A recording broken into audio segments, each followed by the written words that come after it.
fire out a quick text message for everybody who slept in because it's Saturday, just to let them know that we are doing money in the morning today and that we are being financially conscious 7 days a week, every single day, twice on Sundays. We always make it happen. How's everybody doing today? I hope you're feeling good. It is Saturday morning, and I'm feeling good. Maybe it's a day that some people sleep in, but I personally don't feel like I need to sleep in that much. I like to, I told you guys I like to be in the 5 a.m. club, and sometimes I'm in the 5 a.m. club. Sometimes I'm in the 6 a.m. club. Sometimes the 7, the 8, the 9. It don't matter as long as you're in somebody's club, and as long as you have a goal and you're setting some sort of a benchmark for yourself. I'm a big believer in goal setting and being purpose driven and all that good stuff. So anyway, one of the things I wanted to kind of talk about has to do with the stock market, and how the stock market tends to be full of sheep. I know that this is something that it's not meant. I hope I don't offend anybody when I talk about this, because I just have to be honest with you in terms of what the research says and why people get slaughtered when it comes to the stock market. Well, if you know anything about sheep, you know that one thing a sheep will get is a sheep will always be slaughtered. So what I'm going to talk to you guys about is the difference between the different categories of investors and the different mindsets of investors, and how to avoid sort of being in that bad category. Like they say that every stock market has innovators, then you have imitators, and then you have what they call the idiots. And I don't want you to be the idiots. The idiots are the ones who kind of copy the imitators, and they don't quite know why they're doing it. They're just doing it because everybody else is doing it. And give me a guess if you've seen that before. Give me a guess if you think that maybe some of us as Black people maybe have a little bit more of a challenge with that, because we tend to really want to stick with things that are trendy and what everyone else is doing, or look for external validation for our next move, as opposed to simply just making the move because we internally believe that this is something that needs to happen, right? And so I think that that's a kind of a critical way to kind of think about investing, because if you don't, then bad things happen. And then what happens is that when bad things happen, you come back and people say, see, I told you that that investing is bad. I told you that investing will cause you to lose your money. I told you that the stock market is the devil. And I'm kind of like, well, no, the stock market is not really the devil. The devil is in whoever told you to approach it the way you kind of approach it. It doesn't mean there's anything wrong with it. It just means that if you approach things in the wrong way, like if I get in a car and I close my eyes and drive 100 miles an hour down the freeway, and I die in the crash, and I come back from heaven and I say driving is bad, well, that's not exactly the whole story. I'm indicting the driving process. I'm blaming automobiles. Anybody who's ever made an automobile is a killer. Hey, no, that's not true. They're not killers. You killed yourself, right? So just let we. I want us to kind of process it that way. All right, so let me shout out to your city too if you want to. I'd love to for you to shout out your city, especially those of you that are international. As you guys know, every morning we do Money in the Morning, financial consciousness. This is where we talk about the art of economic elevation, and we do this every morning at 10 a.m. And I know that to join, to you get on the text list. The text list is text the word morning to 87948. That's how I send you guys notifications of when we have class, stuff like that. Text morning to 87948. Some of you just got a text in your feed or in your phone. But also internationally, if you can't text the number, just go to drboyceelevate.com, drboyceelevate.com. So I really want to see how many of you also are international, how many of you are coming in from other countries, because I want to know if it's actually working. And I see Linda from Cincinnati, Adrian's from Louisville, Kentucky. I love Louisville, that's my city. Carolyn out of Michigan, Sharon out of Detroit.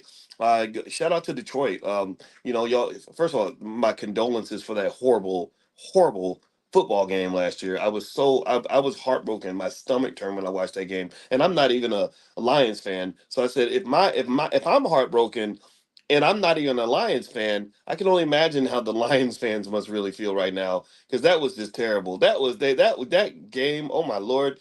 I haven't seen anything that bad since Atlanta blew it. And after the Atlanta game, I called my uncle John, who was a big Atlanta Falcons fan, who had waited 30 years for them to get a chance to win the Super Bowl.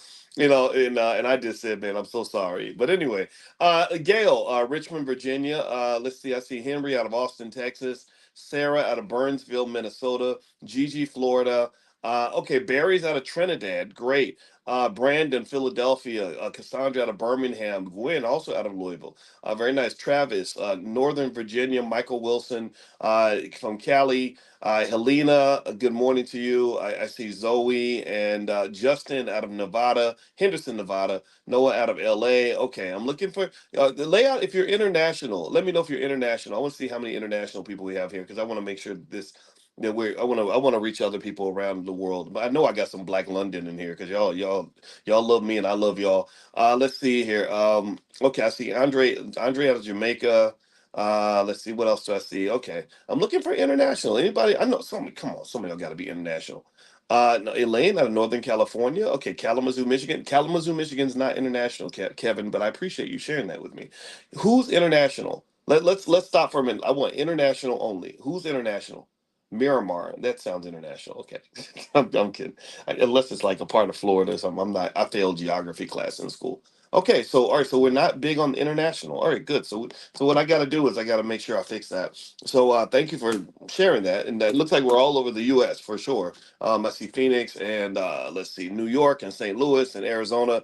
All right, but I did not see a lot of international, which means that we want to fix that. I want to reach out to more people. Okay, thank you, John. John spoke up from the UK. Okay, that's good. All right, and I see Big Island, Hawaii, Liverpool for Jimmy Tibbs. Jimmy, you live in Liverpool? I thought Jimmy's a comedian. He's really, are you being a comedian right now, Jimmy? Or are you really, anyway, all right. So by the way, Jimmy's going to come to the convention one year. We've been trying to get him to come out and do his comedy because he's funny and he's smart. I like smart, funny people. He's kind of like a Dave Chappelle-ish kind of guy. And I'm going to tell you, the All Black National Convention literally is a place where stars are born. No, no joke. So Killer Mike came to our All Black National Convention, our very first one. He just won 3 Grammys. Who else? D1 has come to probably 3 or 4 conventions. He's become one of the biggest rappers out there. He's been taking on all the big giants, and I saw him the other day with KRS-One and stuff like that.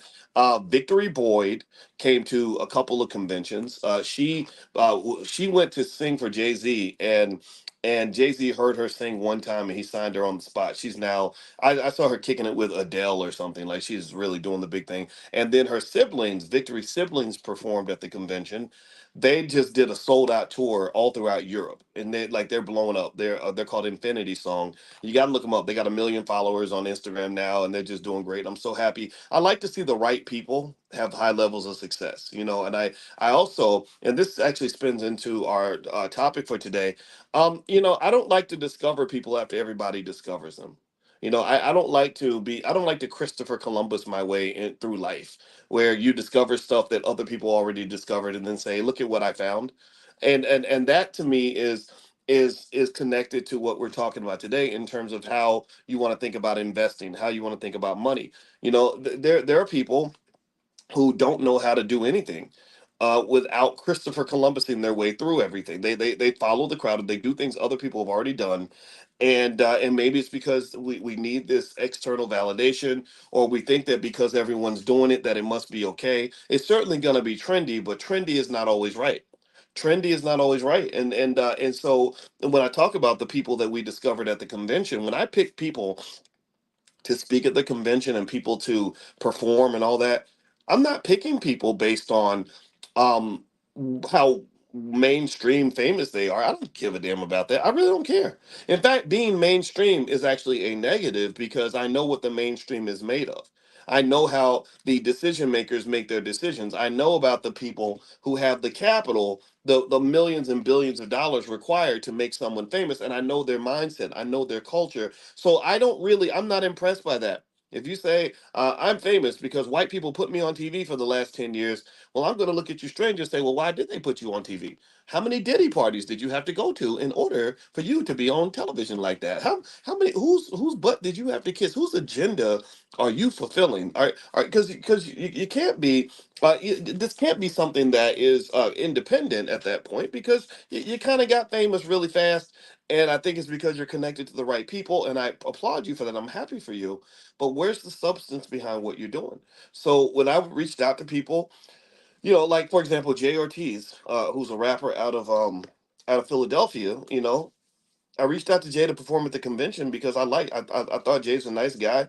He gets the B1 concept. He's got some talent, a lot of talent, and now he's performing on the road with Kevin Gates and stuff, and I'm really happy for him. And again, I take pride in that idea that I like it when we see our greatness before everybody else does. I like it when we see our greatness without needing massa to tell us who's great and who's not. You understand?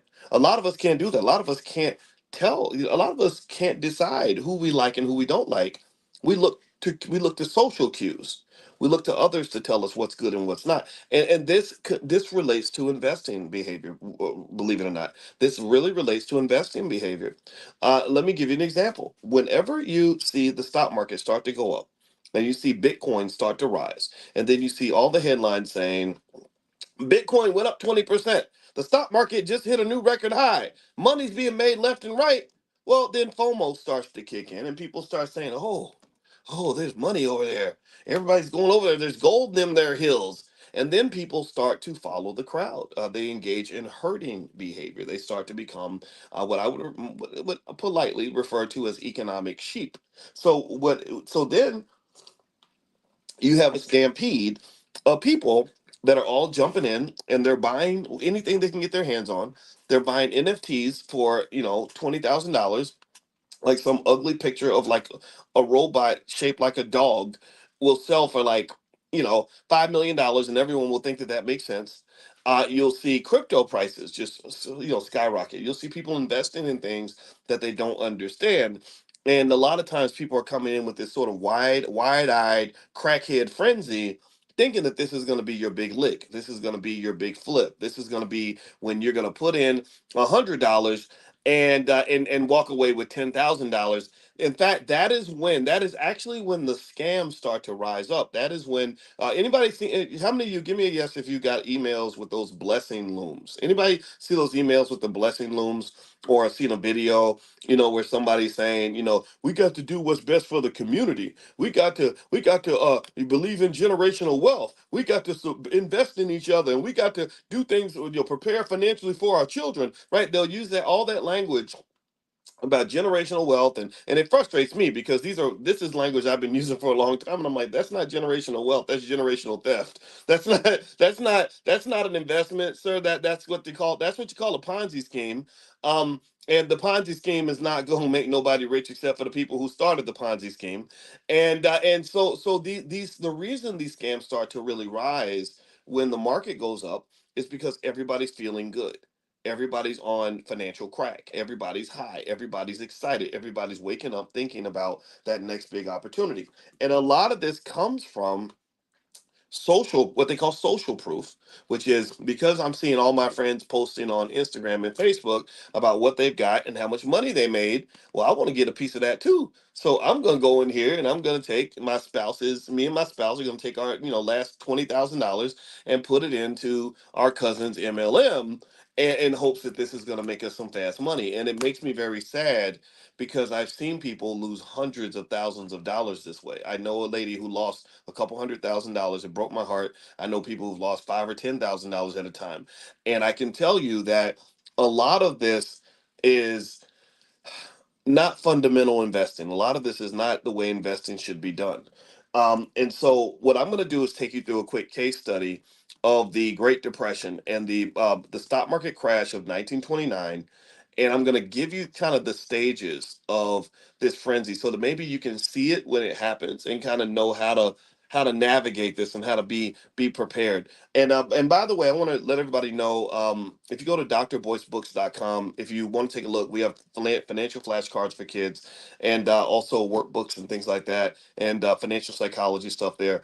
If you would like to get a discount, 30% off on anything in the store, if you use the code word book club, all one word, use the code word book club, it takes 30% off. We've got Dr. Claude Anderson's books. We've got all kinds of stuff in there. So feel free to go to drboycebooks.com and take a look at that. All right. So basically, with the stock market crash, the actually, before I go into the stock market crash, let me kind of give you another uh, three categories that they tend to have for investors. They have what they call the innovators, the people who move first. You have the imitators, the people who copy the innovators, who see what they're doing, they see their success, so they copy them. And then you've got what they call the idiots. The idiots are the people who are not, and they call them idiots. I think idiot is a harsh word. I don't want to call anybody an idiot because they made a mistake with investing. Because if that's the case, then all of us would be idiots at some point. Because at some point, investing will humble you. At some point, investing will make you feel a little bit dumb, like you missed something you should have seen or a move you should have made. So I don't want to call it idiots, but that's kind of what's said in terms of the different categories. And so what I want to do is, you can call this anti-idiot training, or the idiot vaccination. I don't want you to be in that third category where you're following the imitators, because what tends to happen is that when everything kind of hits this bubble, there are people who really get to the party late, and these are also the people who tend to lose money when it comes to MLMs, Ponzi schemes, things like that. Because the way they're structured to eventually collapse. And some even argue, and I'm not going to say this is 100% true, but it's possible. Some would argue that capitalism, in some of its forms, is a type of Ponzi scheme, where the early adopters and the people in the middle end up making a lot of the money, and then you have the people on the fringes that kind of end up getting screwed. And I'm not going to say that that's 100% accurate in terms of that comparison, but I am going to say that it's not completely untrue. Part of that is true. This is why there's a documentary that was on Netflix. I don't know if it's on there anymore. It was called Boom Bust Boom. Boom Bust Boom. And in this documentary, they explained very eloquently, with puppets, by the way, which I thought was brilliant, and puppets in between these Nobel Prize winning economists, who all explain why capitalism's designed to have these big peaks and then these crashes, these big peaks and then these crashes. And is that bad? It's bad for workers for sure, because when these crashes happen, companies get shut down. Like, a lot of you know about what happened with Red Lobster. Red Lobster was a company that was bought by a private equity firm, and they pretty much drained the hell out of that company. There was a whole goofy narrative that said that they all, because they offered endless or unlimited free shrimp, that's what caused them to go bankrupt. And that was just about as goofy as any explanation I've ever seen. And I was like, how does free shrimp cause you to go bankrupt? That don't even make no sense. And when you dig underneath the surface, you find out that what happened was they allegedly bought the company so they could milk that sucker dry. They said, okay, we're a private equity firm. All we care about is making the money. We don't care about running Red Lobster as an ongoing entity. We don't care about helping people keep their job. All we care about is taking this asset and sucking this sucker dry, and then leaving it for dead on the side of the road. And that's pretty much what they did with Red Lobster. But the point of the matter is to say that there are some elements of capitalism that are just flat out evil. I've told you all that capitalism in its worst form becomes a kind of slavery. And the reason I encourage you to kind of think differently about how you invest your life and your time and your energy, how you invest your children, you have to think innovatively if you want to avoid the slavery elements of capitalism, because we've talked about that in class. So I'm not going to repeat all of that, but that whole, like, $200,000 in student loan debt, and I don't know how to start a business, and I have no capital base, and I have no financial literacy. That's just a recipe for complete total slavery. Like, that's literally where you just, like, lay your hands down and say, look, just do with me as you wish, because I need an economic god that I can pray to, that's going to carry me through this, because I have no say in where I end up in this crazy situation. So to some extent, those who run the capitalist systems become economic gods for everyone else who's not really trying to be conscious and intelligent about the next move that you make. So anyway, let me talk about the Great Depression here. The Great Depression was an interesting time where you can talk about various stages of the depression. You had what they call the pre-bubble stage. The pre-bubble stage was when you had this optimistic mindset of a lot of economic growth and a lot of investor confidence, a lot of consumer confidence. World War I, after World War I, and wars tend to kind of boom, push economies up. There were lots of technological advances and things like that. You start to have mass production for the first time, and mass production slash post-industrial revolution where everybody's inventing stuff and stuff is growing. I don't know if y'all know this, but I think I got to double check on the story to see how accurate it is. Make sure I'm not just making it up. But I could have sworn I read something somewhere that said in 1919 they shut down the U.S. Patent Office, or they thought about shutting it down because they said everything that could ever be invented has already been invented. Can you believe that? Like they literally like were ready to shut down the patent office because they were like, there's nothing else left to invent. And this was 1919. They literally thought that they'd reached the frontier of technology and that there was no further that they could go. And that just kind of is like the silliest, most non-conscious way to think about life, because consciousness allows you to see long and wide. When I talk to you guys about financial consciousness, economic elevation, things like that, what I'm really talking about is the ability to really rise outside of yourself and to see the bigger picture. So if you can do that, then you say, look, you know what, we've got iPhones and AI, and we really think that we're the stuff. Like we really think we're on the cutting edge. Like we really think we are the new Negro, and we just know all this stuff, and technology is just amazing. We're gonna look like complete goofballs in 100 years. In 100, there's somebody in the year 2020, 21, 24, who's maybe watching maybe they're watching one of these videos to study for their doctoral dissertation. I'm not like rapper famous, but I'm famous enough that at some point, maybe if somebody studies the Black economic revolution of the 2020s, they might pull me up and watch a couple of my videos, and they're going to look at me talking about all this so-called innovation we have, and they're going to be laughing. They're literally laughing because we look like a bunch of old-timey geezers, like they did in the 1920s, and where they wore those funny little outfits and they did those stupid little dances, and the music sounded absolutely terrible because the audio quality was so bad. Remember they put the record on the thing and it would sound like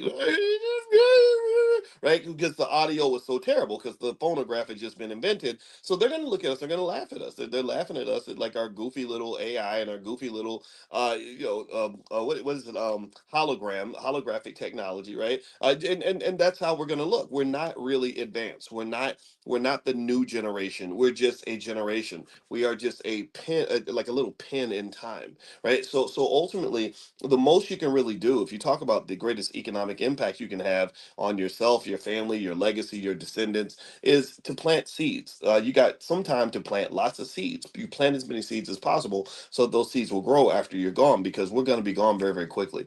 Now, with that said, let's jump back in one more time. Let's talk about the Great Depression. You have the pre-bubble or the bubble formation, which started in the mid 1920s. So first you have the pre-bubble stage, which is fine, optimism, economic growth, etc. The bubble formation period from mid 1920s to 1929 is where you had irrational exuberance, lots of speculative mania. So basically, the stock market started to really grow. Lots of people saw all the money their friends were making. Housewives would talk to other housewives in the neighborhood. Back then, you had a lot of housewives and stuff. So housewives would talk to other housewives about how much money they made in the stock market. People were writing articles talking about how you can flip your money and double it really fast in the stock market. You also had easy credit. You had a lot of margin available, a lot of lending available to expand the breadth and the depth and the strength of your ability to make money. And there was also just kind of a belief that you're in this new era. This belief that you've now reached this magical economy that cannot crash. You've reached this magical, yeah. Those people in the 1800s, they were a bunch of old geezers that didn't know what they were talking about. We're smart, we're young, we know everything. So we've invented a way to avoid depressions. We've invented a way to avoid economic collapses, and that's what people always think right before the economic collapse. Like we always think that we've solved the problems, we've cured the economy, and then the economy comes back and slaps us back into reality. The economy comes back and says, You don't know as much as you think you know. You think you know a lot, but you don't. So being financially conscious also to me means understanding not just what you know, but it means also understanding all the things that you don't know, and also knowing that the universe of what you know is like this. The universe of what you don't know is bigger than this whole freaking city. Okay, so ultimately, that overconfidence and making money makes you very overconfident.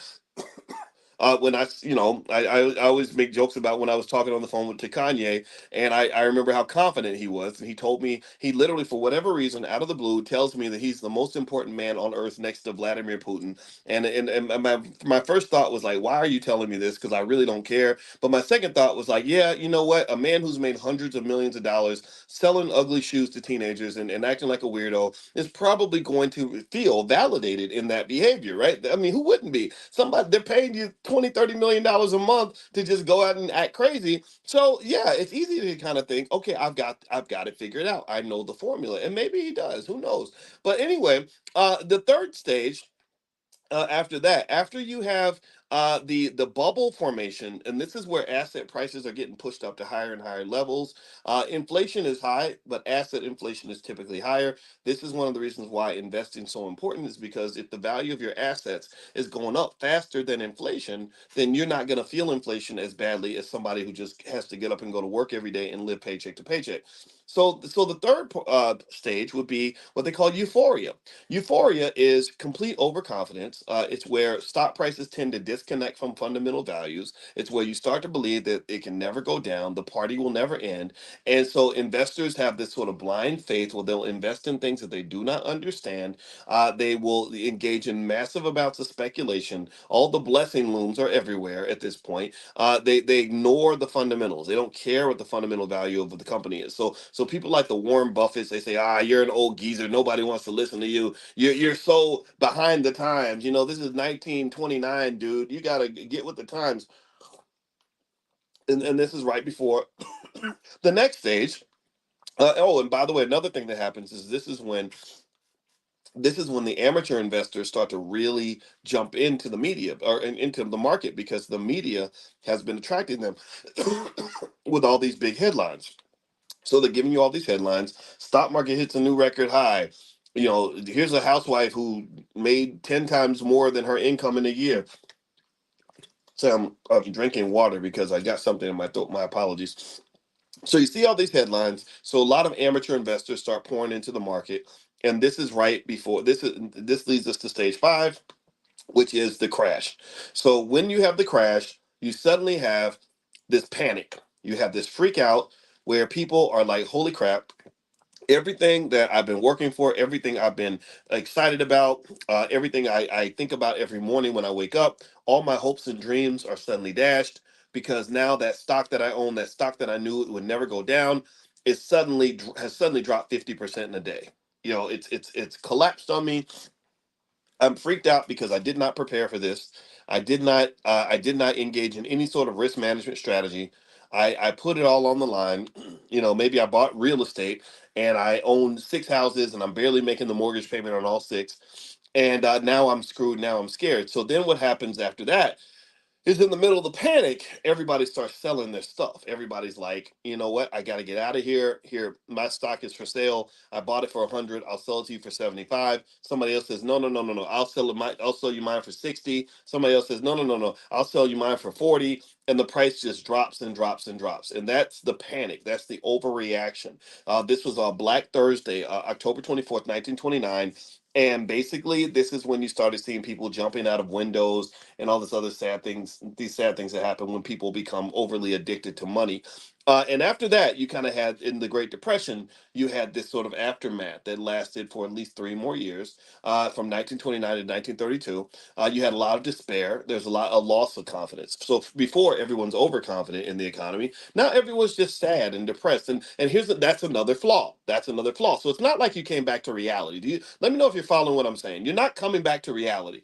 What happens is you create a new reality, another false reality that's equally harmful, which is the reality where you don't believe that it's ever going to end. Right? It's another reality where you don't understand a basic rule of life, that this too shall pass. You don't think about it like that. You're like, oh my God, everything's dead and people are broke and blah, blah, blah, blah, blah. And I get it. I totally get it. It's easy to feel that way, but then again, a financially conscious person doesn't feel that way. A financially conscious person knows that this is but a moment in time. This is a moment, hey, everything's cheap right now. I took some losses, I took some hits. I learned my lesson from this experience. Now if I've got a little extra money, I'm gonna really look around and go shopping. This is the time for me to really be an aggressive investor. This is not the time for me to cry in my beer. This is the time for me to go buy a beer manufacturing facility so other people can cry in their beer while I'm selling beer to them. This is not the time for me to be sad about the losses I've had. This is the time for me to be excited about the gains I'm going to have when this is all over. And so the people that tend to build the most wealth are people who are buying the most during that time. A lot of people don't talk about this. They never talk about this. Lots of millionaires were created during the Great Depression. There were lots of families, the Kennedy family for one, they did bootlegging and all that too, but they also invested in a lot of different things. They made their fortune during the Great Depression. And so what is never discussed in the media, they always want to discuss the sadness and the fear and the terrible experiences people are having, but they never talk about how many people get rich when the market is going is on its knees. They don't talk about that. You look at Detroit right now. Detroit has become this amazing city with all this innovation and all this prosperity and and possibility. Well, there are just maybe what about 3 or 4 billionaires that own 80% of the damn city. Do you think that they bought all that property when Detroit was booming and prosperous and doing well? Or do you think that they bought that property when Detroit was a place where a lot of people didn't want to go? What do y'all think? I'm pausing because I want you to meditate on that moment. Do you think that do you think they just started buying property in Detroit? You think they just said, okay, you know what? Now that Detroit's doing well and now that it's safe and everyone's happy, we're going to go gentrify a happy neighborhood. Nobody gentrifies a happy neighborhood. They only gentrify the hood. Like nobody gentrifies the suburbs. You gentrify the neighborhood that nobody wants to live in, and then you make it into a better place to live, and then everyone wants to come there. Do you understand?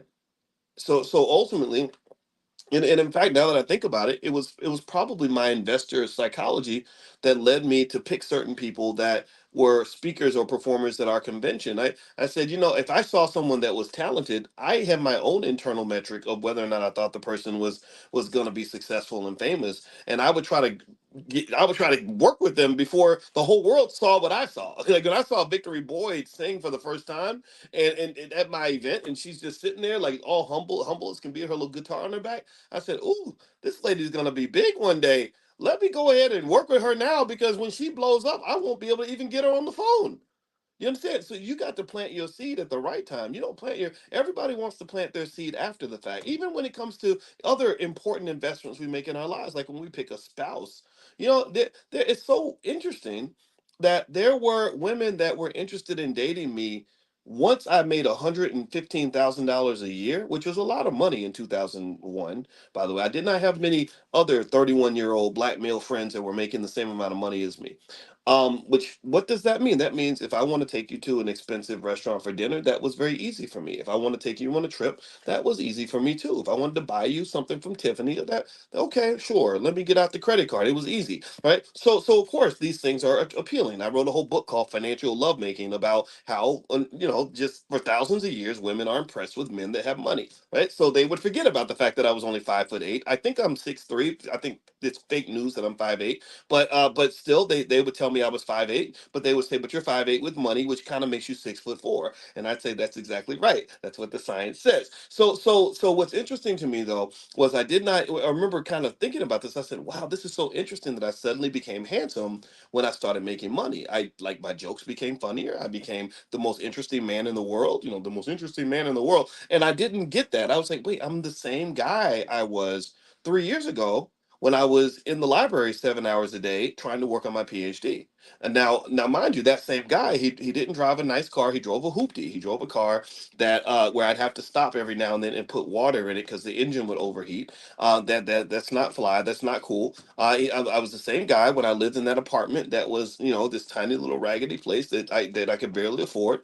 I was the same guy when I was making $12,000 a year. But for some reason, because now I've got this economic outfit on my body, basically, like I've got this economic shell, of being a professor who makes 115,000 a year, suddenly I'm just that much more of an appealing partner.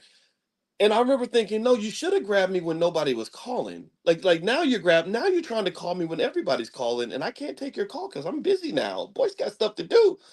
But there was a time where Boyce didn't have anything. Boy, I was, I kid you not. People make fun of me. Sometimes they call me a simp because I just love my wife so much, and I don't care. I don't care what nobody say. The most beautiful woman in the world I ever met.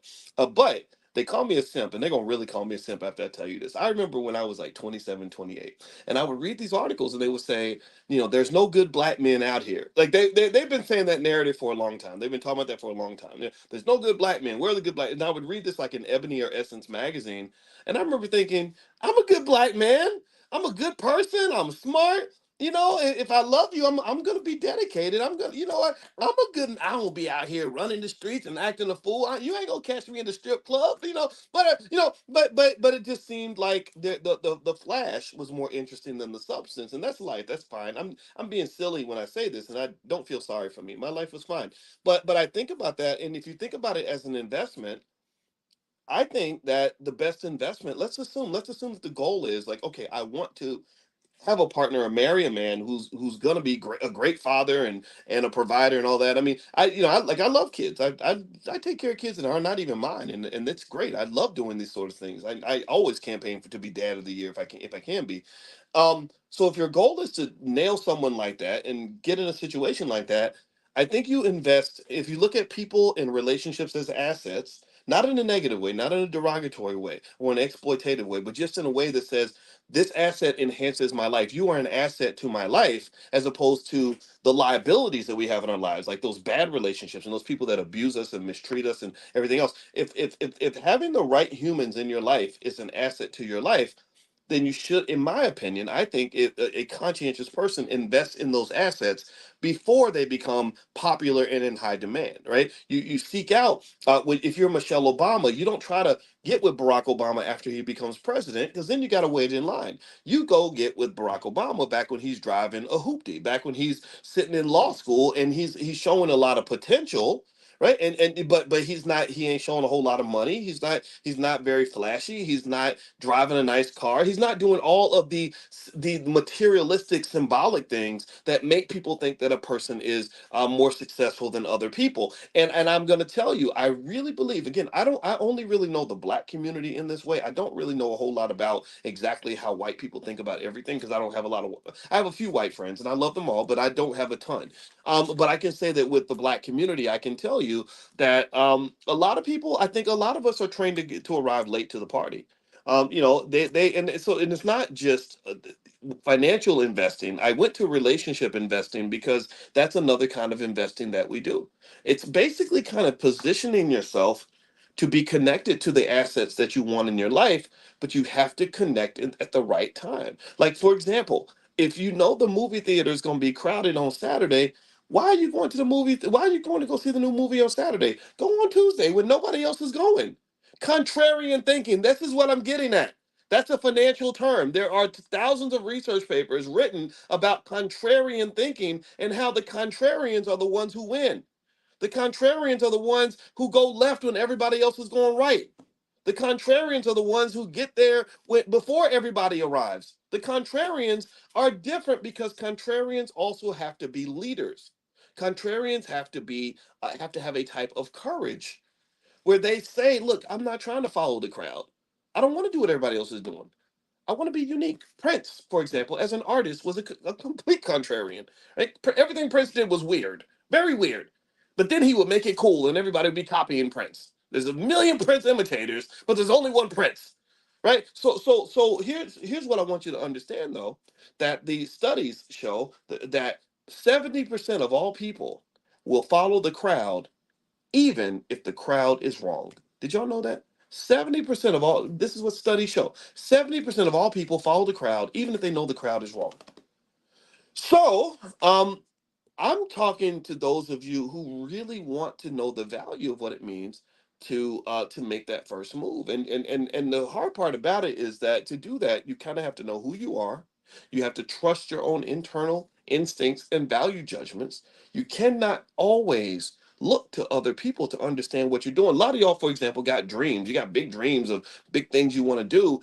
And it's very frustrating if you try to explain that big dream to a small-minded person who only follows the crowd. It's hard for me to lay out a vision that doesn't exist to somebody who can't see a vision unless it's real and it's right in front of them and it's built out of concrete. They can easily see things that are already established. They can look down at the McDonald's down the street as an established business. They can see Google as an established business, but they can't see your business as anything because you're describing something that's not real. So people that have limited low levels of consciousness, period, especially financial consciousness, are the absolute worst people on earth to explain your dream to. They don't get it. They cannot see a business plan, but they can easily see a job, right? So literally when you're talking to people that can only see, they can say, well, they're hiring down at the post office and they're paying $22 an hour. That if that's where their mind is, I mean, that's fine. No, nothing wrong with the post office, nothing wrong with $22 an hour. Not making fun of that. But I am saying though that maybe there are times where there's something bigger. There's a bigger vision, that maybe comes from God or the universe or whatever. And the hard part is that you have to really protect that vision from the people that might influence you who are not necessarily able to see that bigger vision the way you can. And because here's the other thing too, the other reality you have to face is that maybe your vision isn't the right one. Maybe your vision will fail, or maybe your vision is not as good as you think it is, right? So they could actually be right, but at the same time though, there is always an inherent risk when it comes to pursuing a vision, whether you're talking about investing or anything else. There's always a risk. So remember, 80% of all black-owned businesses fail. So just because you have the vision and because you're passionate about it, that doesn't mean it's going to work. But I can tell you this. I can tell you this.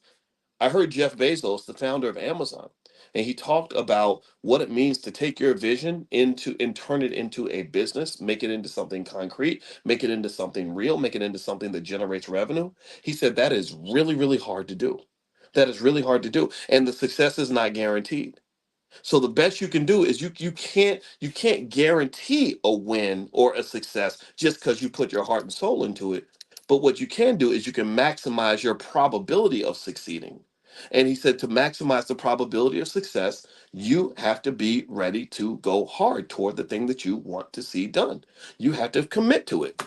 Yeah, and committing to it, especially when you don't have a lot of people around you encouraging you who can't see the vision because their consciousness is limited, it's going to require some sort of fuel that's going to really push you there. And what happens unfortunately is that that person who's innovative or who accomplishes at a high level typically has a very lonely life.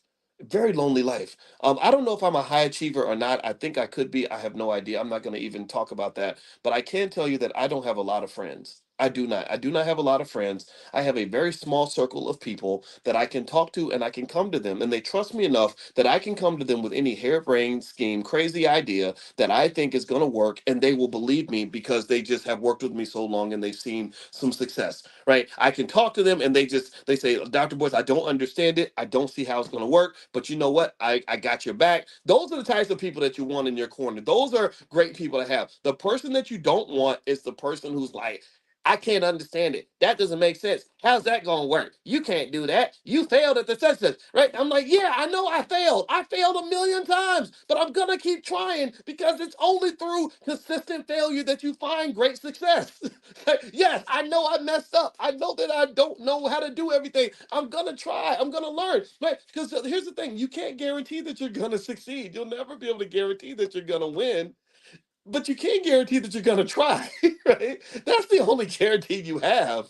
And so what that might do is that might increase your probability of success from 20% to 40%, but you still have a greater than 50% chance that it ain't going to work out. But you take what you can get. And you can only go get it by being willing to be that innovator that we talked about. You got to be the first mover. You got to be the person that can walk alone in the dark by yourself when nobody else is cheering you on. Because I'm telling you, the bigger and the better and the more meaningful your goal is, the fewer people you're gonna have that are gonna sit there with you and completely get it. This is why mothers are so valuable. This is why, at least my mama. This is why I love my mom. You know why I love my mama? I love her for many reasons, starting with the fact she gave birth to me. I love my mama because my mother has always been my cheerleader, even when I was doing something crazy. My mother has always just been that person who's like, "You go, boy, keep going." You know, and that was powerful. That meant a lot. You know, because I didn't have a lot of, a lot of people, they'll remind you where you messed up, where you didn't you got something wrong. They'll remind you what you don't have, and well, he's got such and blah blah. I sat there. I had an uncle one time, and I was 23 years old, and I sat with my uncle, and he said, "So what do you want to do with your life?" And I said, "I want to get a PhD in finance." And he said, "What are you gonna do with that?" I said, "I want to be a finance professor." And I don't know what in the haterologist was going on with this man. I just still don't understand this conversation. I hope he ain't listening because it might hurt his feelings. But he literally sat there and just was like, "You really think you can do that? Like you don't. I don't think you have what it takes to be a professor." I'm like, I didn't even ask you your opinion. Why are you saying this? Wait, I thought we were family members. And he was like, he said, he said, Coco was my nickname. What my family calls me. He said, Coco, he said, they got a man at Harvard and they pay this man to think. All he does is he makes $200,000 a year to think. That's all and he said, do you really think you can compete with that? And I just remember sitting there thinking, why are you saying these things to me? Like, this is not helping at all because it's making me question, like, man, I don't know if I can. So, what I had to do was I had to stick my chest out and say, well, I'm going to do my best. I'm going to go for it. I ain't scared. Like, and I'm sitting in the back of my mind, I'm like, damn, I am kind of scared, but I'm not going to be scared. I'm going to go for it. And what carries you through those situations is when you learn not to put so much weight into the opinions of others. You have to listen to the opinions of others, but there's nothing about the opinion of the crowd that makes that belief into gospel. But people do that, especially people who don't have a lot of confidence or self esteem or don't know who they are. People who don't know who they are, they're looking to oh, the crowd's going that way. I'm going to go that way. Oh, everybody's doing TikTok dances. I'm gonna do a TikTok dance. Right? They're all buying this. I'm going to go buy some of that too because they got to be right. Because I was thinking that don't make no sense. But since everybody's doing it, it must make sense because if it wouldn't make sense, everybody wouldn't be doing it. And they don't understand how stupid the crowd can be. They don't understand the psychology that I described to you, where 70% of all people follow the crowd, even when the crowd is wrong. And I think that this is detrimental, not just for us economically in terms of spending habits and financial choices, but it's also detrimental in terms of just the basic quest for so-called freedom and liberation, all these other buzzwords we use to describe what we're trying to do as Black people. It just doesn't work if you're just doing what everybody else is doing. So I piss people off a lot because everybody will go in one direction. I'll say, I don't like that. That don't make no sense to me. Like, oh, you're just trying to be a contrarian. I'm like, yeah, I kind of am in a way. I am. I do that. I am. I think it's literally somebody. Because like, I'll give you an example, real life example, real life example. This has nothing to do with investing, but it does relate to that mindset piece that I'm talking about, which you can spin back into your economic behavior. But everybody, right? Like I'm a big fan of Kendrick Lamar. I love Kendrick Lamar. I if you follow hip hop, you'll know Kendrick Lamar, the rapper, just pretty much dismantled and decapitated the rapper Drake in public and cut his testicles off, and it was beautiful to watch because you know Drake is this Black Jewish guy who just makes this like weird music that I never liked very much, to be honest with you. But a lot of people like Drake, so if you like him, that's okay. I apologize if I offended you, but I'm more of a Kendrick guy, right? But anyway, and there's this really popular song, they not like us, they not like us, they not like us. Everybody knows. Give me a yes if you've been following this. Let me know if you've been following. I hope we're not too out of touch. If you haven't been following, you should look it up. It's interesting, right? It's very interesting because it's hip hop, and hip hop is a big part of Black culture, which means that this is something we should always pay attention to, in my opinion. But there was part of the song where he says, "You're not a certified lover boy, certified pedophile," and I was like, you know what? I'm cheering for the guy. I love it. I want to see him win. He's doing great stuff. He's uniting the gangs and everything. But I was like, do you know the seriousness of what happens when a man gets accused of inappropriately touching children? Like, you do know that can lead to a permanent stain on a man's reputation, and they get 50-year prison sentences for this. In fact, in Florida, I think in Florida they just implemented a law that says if you do that, you'll get the death penalty. I don't know if it's completely passed through Congress, but I do remember seeing that. And so I was like, so certified means like we've certified this, like we've proven this, right? So certified is like a certificate. It's like a college degree. It's like a, like we have verified, like it's when a record is certified gold, it means that they've looked into it, they've studied it, and they said, okay, all the data says that this is certified. This has actually happened. So when you say certified pedophile, I was kind of like, I kind of feel like you need a little more evidence when you say that. I don't know if that is, again, and maybe if he is, then whatever. Um, and also there's just lots of debates around that. Let me just say that, and I'm not going to go into that. I know some people feel like he has receipts on it. Maybe he dated a 17-year-old or something, and I hear that. But I'm going to say that there is scientific differences between a guy who dates a 17-year-old versus an 18-year-old. I wouldn't do that, of course, because that's illegal. That would be wrong. Versus a person who wants to date a 9-year-old, right? When I think of pedophile, I'm thinking someone who's children, right? I'm thinking children as opposed to underage, which is all inappropriate. But I don't think it could be lumped into the same category like that. But I think it's all inappropriate, all illegal, protect your daughters because it happens, right? But I think overall, though, just to make that accusation, I said, I don't. Did you? Does that really have to be said? Like, especially if it's not proven completely 100% true, and it hasn't been prosecuted. If it's true, then someone should be going to jail. There should be a prosecution, whatever. Which would, by the way, would send probably about 1,000 rappers to prison because a lot of them dated the 17-year-old and the 16-year-old and stuff like that. But either way, though, I made that point, and I remember I got a lot of backlash because right now the Kendrick thing is very popular. He did a big concert, and everybody's really on that bandwagon because of what's happened. And I remember people got mad, and some guy said, "You just try to be a contrarian, don't you?" And I was like, "Yeah, actually, I probably do. I because I've never been a person who ever wanted to be on a bandwagon.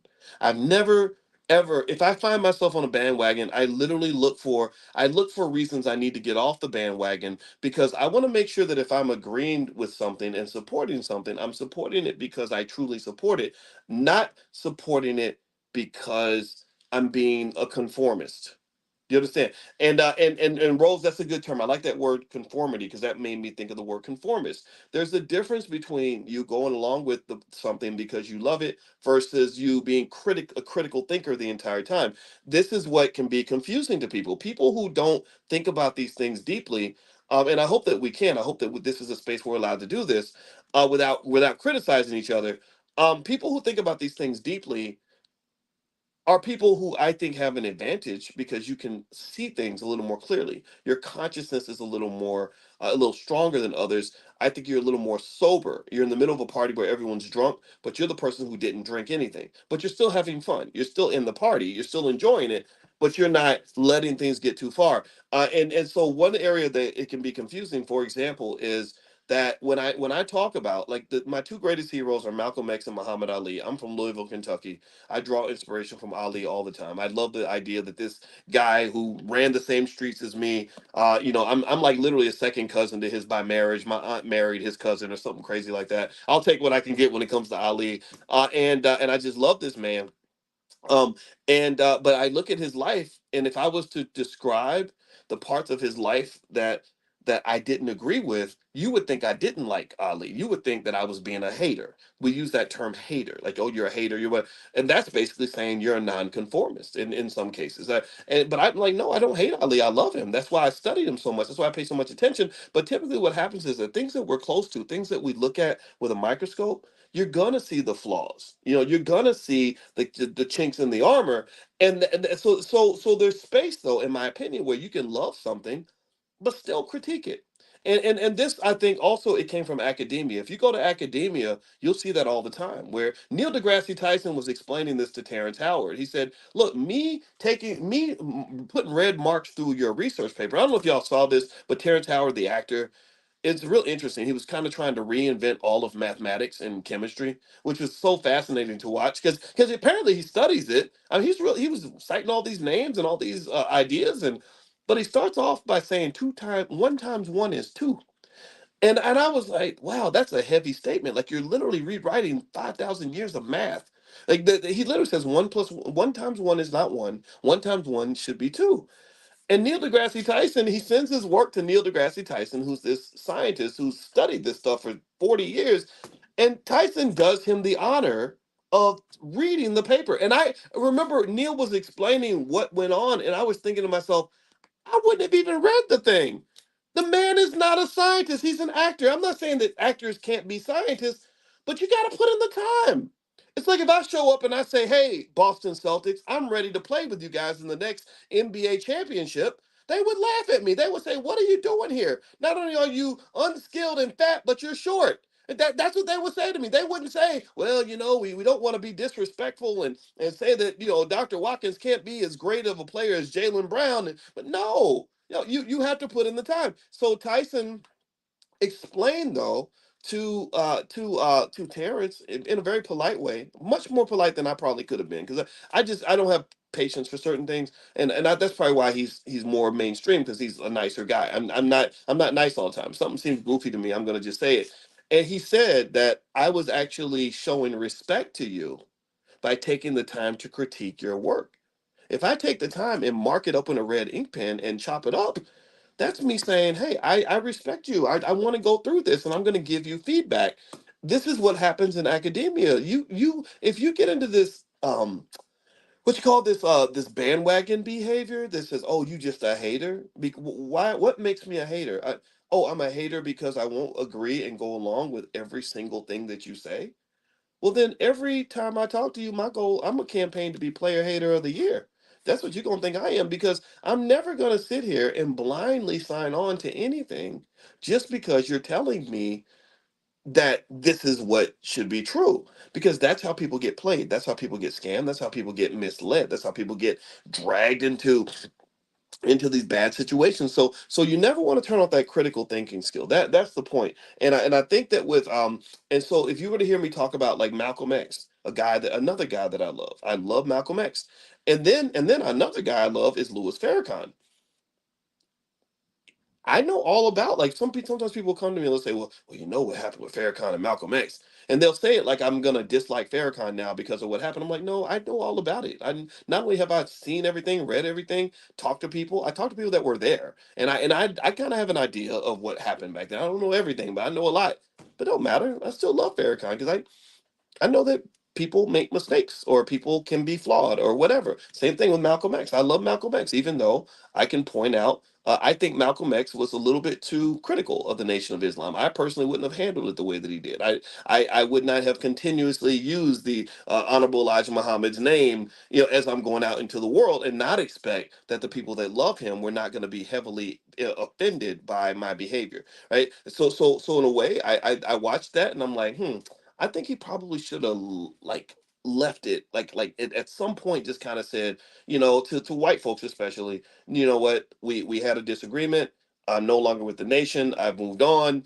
Now let me tell you about the next thing I'm doing, as opposed to constantly referencing that. But again, that's my opinion. You don't have to agree with it. But my point is to say that this sort of critical thinking skill, let's circle it back to investing, because we're talking about financial consciousness here. This is what the goal is every morning. Um, when you have contrarian thinking, you are a better investor than people who don't have the ability to do that. You never want to, as an investor, get into a mindset where you just go along with anything, you follow any crowd, you just do things because other people are doing them, because that's how people get slaughtered. So to circle back to that original premise, that original statement, which is kind of a mean statement, and I don't like the way it's set up, but I'm gonna say it exactly the way it was said, is that in the market you have innovators, imitators, and idiots. Innovators, imitators, and idiots.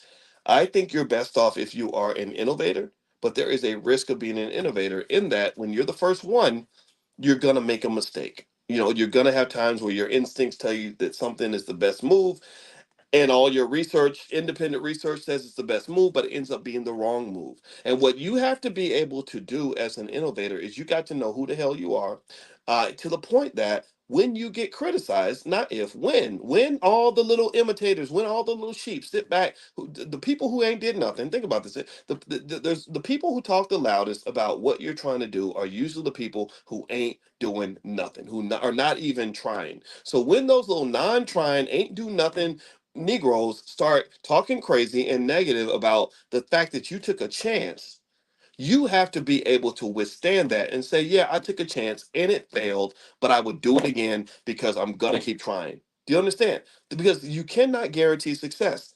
You cannot guarantee a win. You you are not going to win every investment. You're not going to choose every relationship the right way. Every move you make is not going to be a winning move. But you keep trying. The best you can do is try. And you cannot let people who have a follower herd mentality get you to the point where your confidence is zapped so deeply that you stop trying. You have to try because that's the only way you can bust out of this reality that so many of us as black people are stuck in because we don't have the courage to do anything different. We don't have the courage to leave the pack and say, I'm going over here. We don't have that courage politically for sure. Because think about it, I don't I've never been offended that people wanted me to vote for the Democrats. I get that, right? Because I grew up like that. My grandma, mother, all that. What I get offended by is when you don't even give me a good reason why I should do what you're doing. Like if you tell me to do what you're doing, I'll just say, well, tell me why. And a lot of times people can't tell you why. They can only tell you that you should do it because everybody else is doing it, and that's not good enough for me. That will never be good enough for me.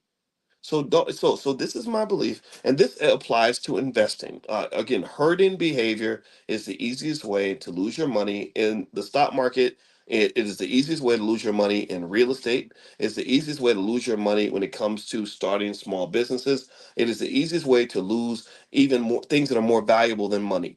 You lose your soul when you follow the crowd. And I don't know if you've ever have you ever sat and you should go one day and sit and listen to old people talk about their regrets when they're on their deathbed, when they're 85, 90 years old and they're in hospice and they can't go back in time. All they have are their memories. They ask them, "What are your biggest regrets?" And one of the biggest regrets that they have is that they followed the crowd and they didn't do what was true to themselves. They didn't do what they wanted to do. They were worried about what Betty thinks and what Louie thinks and what JoJo thinks and what Tyrone thinks. And instead of listening to that internal voice and doing what was truly true to themselves. So this is bigger than just investing. This is really about the bigger investments that you make, which are your investments that you make with your life. So invest in the right way. I mean, if you make a mistake, at least make the mistake because it was your choice. Don't make the mistake because it was somebody else's choice, because they're not going to be the ones who suffer the consequences from the choices that you make. It's going to be on you.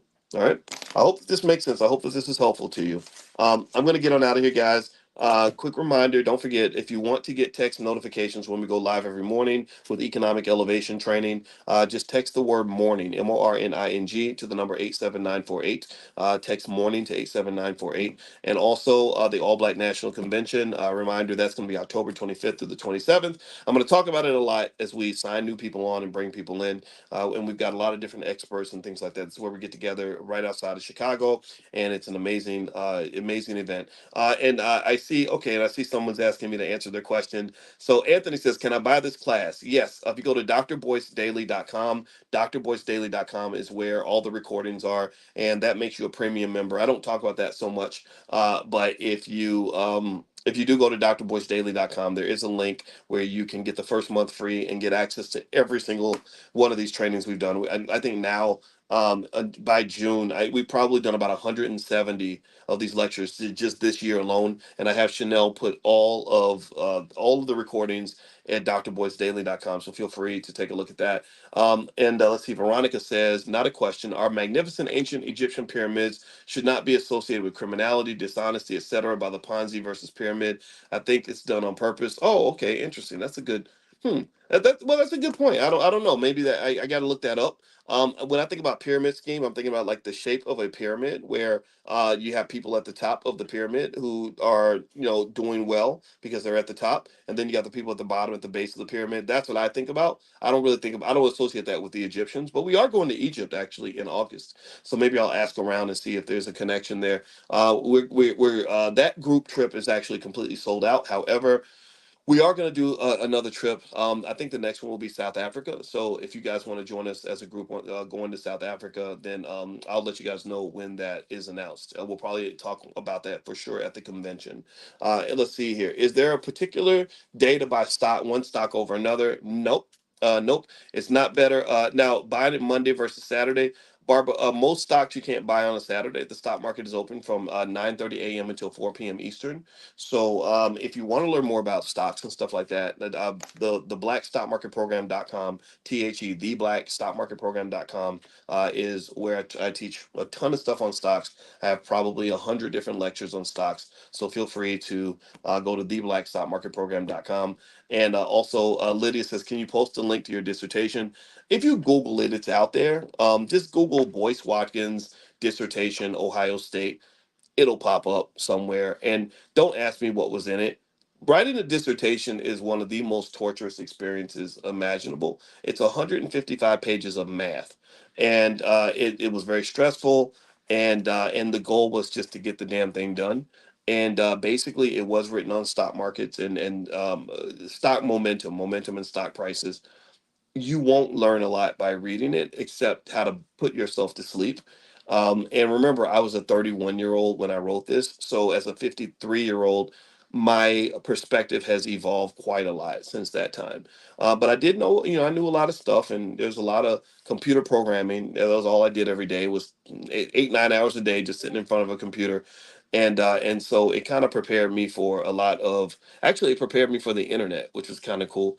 You need to ask where's Dr. Umar Johnson's dissertation. See, Ken, now you starting stuff. Don't be starting stuff this morning. We ain't starting. We ain't starting stuff. All right. Oh, and yes, it is Antoinette. It is the 20th anniversary of my 33rd birthday. So that's what it actually is. Anything anybody saying I'm 53, that's all fake news. All right. I have your dissertation, Doc. I read every word of it. Says Sharif. It's awesome to see your growth and genesis of how you've evolved. Well, first of all, Sharif, I'm very impressed. We're gonna clap for you, Sharif, for reading that whole thing, because I wouldn't even want to read it. If you paid me money to go back and read that crap, I'd be like, no, I don't want to read that thing. And it's not because I don't. I appreciate what it did for me at that time. My goal was simple. I wanted to finish the damn thing, get it approved, and get a job because I had no money, and it worked. I got through. There was a guy named W.C. Benton, a black man, who helped me get through because PhD programs are very political, and because I've always been an outspoken black man, I'd really angered some of the white people that were ahead of me, and they I think they were determined to kind of sabotage my progress. I really do. And this black man, W.C. Benton, I'll never forget him. He was the only, just to show you the racism. This is why I have very little faith in American institutions when it comes to racial equality. This black man, he was the only tenured black professor in the history of the whole Ohio State Business School. Like they had several departments. They never tenured any other black man. And he was like the top three in the world in his field. He had to be that good just to get something that hundreds of white people had gotten. So the racism was pretty bad, but he was a real man. He was a great guy. He was a Marine. And so he wasn't scared of nobody. And that's why I respect soldiers, because of him and my dad and stuff like that. And Dr. Claude Anderson, just the soldiers. We need more of this soldier mentality in our community. I think if we have more people with a soldier's mindset, just in terms of like that discipline, that courage, that commitment to solving problems and just fighting for what you want, then we'd be unstoppable, right? So, in fact, that's why the whole Black Wall Street massacre kind of occurred, is because the soldiers came home from World War I and they said, "Oh, you got guns? Well, we got guns too. We're not going to just play defense. We're not just going to sit back and be scared of you. We can play offense too." And so they didn't necessarily win that fight, but they fought, right? Which I think is awesome. So anyway, so W.C. Benton, I'll tell you a story about him, because I honor this man. I love him. I was in the middle of something where they were just giving me the business big time. And I told him, and we went to eat one day. We went to eat lunch at, I think it was Burger King or something. Don't judge me. I was 29 years old. And now he's the one that shouldn't been eating at Burger King, because he was the overweight man, about 60 years old at the time. And anyway, I remember telling him about it, and he went in there and he went in guns blazing. And he went to the big boss of my department, a guy named Renee Stoltz, and he just basically told him, he said, if y'all keep messing with Boyce, I'm not gonna support you on this thing over here that you need me to do for you. And next thing you know, they were so nice to me. I mean, it's like he came in like Moses and parted the Red Sea and cleared a path. And that to me was that showed me just what we lose when we have so many of these institutions where you don't have other people like you that understand you, who can mentor you and guide you. That was the hardest part about being affiliated with white owned institutions is I didn't have any mentorship, any guidance. I didn't know what to do. I just know I was being traumatized left and right by all these microaggressions. Same thing kind of happened in Syracuse. So I just acted out. I just said, okay, well, you're not going to take me out. I'm going to fight you. So with Syracuse, it was just a big fight the whole time. Whereas if I'd had a couple of good mentors in my space to kind of protect me and train me on how to operate in that weird environment, I probably would have been more comfortable there. I would have been able to make it work. But there was nothing there. There was no infrastructure. So this is something that does happen. And in my view, the solution isn't like, okay, we need more black mentors. That's a temporary solution. That's a band-aid. But I think we need more black institutional ownership, period. I would have been much more comfortable in a less funded, smaller black institution than I was in this well-funded, big, strong white institution. And so my solution at the time was to try to go teach at an HBCU. So I applied to a couple, Howard, and I talked to somebody about teaching at Prairie View A&M. And the conversations were incredibly depressing. When I went to Howard to interview, I got interviewed by a Chinese man, which was the craziest thing I've ever seen in the world. With that literally you are. I was sitting there thinking this doesn't make any sense. Why am I at an HBCU with a Chinese guy deciding if I am worthy of teaching African American youth? That was the craziest thing because you can't go to China. I bet you go to China. I'll give you $1 million. You find one Chinese institution. Well, I'm not gonna say a million because in case somebody actually takes me up on it, I'll give you $1,000 if you can find one institution in China that is where Chinese students attend, where there's an African American who gets to choose whether or not Chinese people are qualified to teach other Chinese people. They would never allow that to happen. But we do because we are inherently committed to this really awkward racial double standard. And I kind of think even here you go. Here's another example. And just something to think about. I saw the other day where there were people that were really upset because in the Florida schools, they're teaching history different. They're teaching something about slavery, some things about slavery that are just not true, like that the slaves benefited from slavery and silly stuff like that. And people are outraged as they should be, and I get it. It's wrong. It's incorrect. Um, but I remember just thinking, I said, we should also consider the fact that maybe it doesn't make sense that we are depending on our oppressors to teach us our own history anyway. Like I said, do other people look to us to teach them their own history? Like, do Jewish people say, "Hey, African Americans, we don't know nothing about the Holocaust, but we need y'all to tell us what it was like to be Jewish in 1942." Would that even make any sense? Does that happen? It doesn't happen. Nobody looks to another group to give them their own education about themselves. I will never look to my adversary to tell me who I am. Because they're going to say, well, you're a clown, you're a liar, you're a bum. That's what they're going to tell me.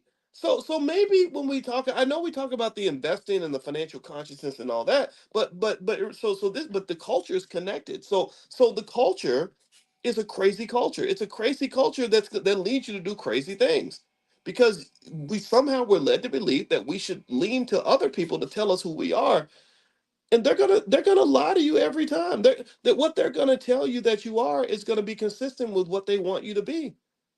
Do you understand? So long story short, yeah, I did interview with HBCU. I interviewed with Howard because a lot of people ask me, well, why didn't you teach at a HBCU if you're so pro black? I was like, man, I tried. It was really hard. I didn't, and they were gonna cut my pay and everything. They were like, you're gonna make half the money and do twice as much work. I was like, okay, I'll do it. That was, and at Prairie View, the only reason I didn't want the job was because the lady said, not only are you gonna do it twice as much work for half the pay, but we don't want you to do any of your other work outside of what you're doing here.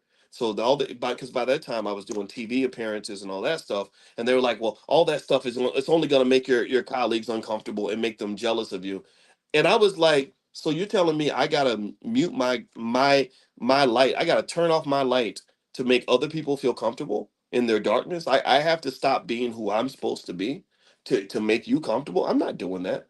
I said, in fact, it's the other stuff that I'm doing that gives me the ability to take this job. You're gonna cut my pay and make me do more work. I don't mind doing any of that, but I got to find another way to make money because I got to maintain my income level. And so, because by that time I was selling a few books and I was building my little business and everything. So I was willing to take the sacrifice, but I was not willing to sacrifice certain things. It's like I'll sacrifice money, I'll even sacrifice time, but I'm not going to sacrifice my dream. I'm not going to sacrifice my potential. I'm not going to sacrifice my greatness that I think God gave me. I think God put me on this earth to do something special. This was me at 34 years old now. I didn't see all this stuff that we've seen in the last 20 years. But I said, you know what? God put me on here, this earth, to do something special. And I think I can do this, and I'm not going to let you get in the way. I will run right through you and I will frustrate the shit out of you because you're never going to stop me from going after the purpose that I know God put inside of me to pursue. That is not going to happen. We will fight to the death before I let that happen. So at the end of the day, I just want to give you guys a glimpse in terms of I think what is a more adequate mindset for our kids, a more adequate mindset for those of us that really want to win. I think we have to be, and again, going back to the soldiers, we have to be soldiers for what you believe, and what will happen is you're going to find that translates into your economic outcomes as well. The world does not reward the coward. The world does not reward the coward. The world does not celebrate the coward. The coward just dies a lonely death, and nobody knows the coward was here. The coward has no impact. The coward means nothing. The coward is the coward's children are ashamed of the coward. I don't want to be a coward. I think that we should be brave, and I think that inner Harriet Tubman, that inner Malcolm X, all of us have it. And if you don't have it, you should tap into it and tap into people that also have it, and then go out here and do something special, do something significant, even if you do it wrong, even if it blows up in your face, even if you make a mistake. Go do something special so that you'll know, the world will know that you were here. That's the goal. That's why we're here every single morning. We're here every morning, 10 a.m. Eastern, 7 days a week. No excuses, except for, if I can't make it, I let you guys know. But for the most part, you guys know I'm gonna be right here with you. All right. So have a good day, everybody. And if you want to get the text notifications when we go live, just text the word morning, MORNING, to 87948. Text morning to 87948. Also, my book, The 10 Commandments of Black Economic Power, you can find a copy at drboycebooks.com, as well as our financial flashcards for kids and all that stuff. So have a good day, everybody. I'll see you soon. Take care. Bye bye.